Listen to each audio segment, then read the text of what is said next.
জাতি ধর্ম নির্বিশেষে আমাদের মতন খাদ্যরসিক বাঙালিদের জন্য একটি অত্যন্ত জনপ্রিয় জায়গা হলো এই জাকারিয়া স্ট্রিট। আর রমজানের এই শুভ সময় চলুন দেখে নেওয়া যাক এখানের মাস্ট ট্রাই আইটেমসগুলো। প্রচণ্ড গরম আর ভিড় ঠেলে ঢুকেই প্রথমে কিন্তু গলা ভিজিয়ে নিতে হবে এখানকার ফেমাস মহব্বতের শরবত। এই হলো সেই মহব্বতের শরবত। ঠিক আছে, গরমের মধ্যে ঠিক আছে, গলা ভেজানোর জন্য কারেক্ট। ফেমাস কাবাবসগুলো ট্রাই করতে দিল্লি 6, যেখানে আফগানি চিকেন কাবাব, মালাই কাবাব আর তাসকিনের মুর্গ চাঙ্গেজি কিন্তু অবশ্যই ট্রাই করতে হবে।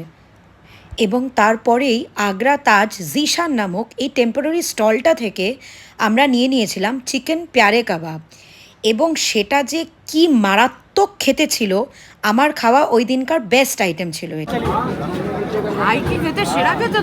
এবং এরপরে চলে যেতে পারেন আল বাইকে, যেখানে fried chicken, fried fish KG দরে বিক্রি হয় এবং ভেটকি ফ্রাইটা কিন্তু মাস্ট ট্রাই। পর আদামস কাবাব শপের মূল আকর্ষণ সুতা কাবাব নিয়ে নিলাম। সিকের উপর মিন্সড মিট চাপিয়ে তার চারিপাশ দিয়ে কি সুন্দরভাবে সুতোটা পেঁচিয়ে দেওয়া হচ্ছে দেখুন। একটি অসাধারণ এবং আকর্ষণীয় রন্ধনশৈলী।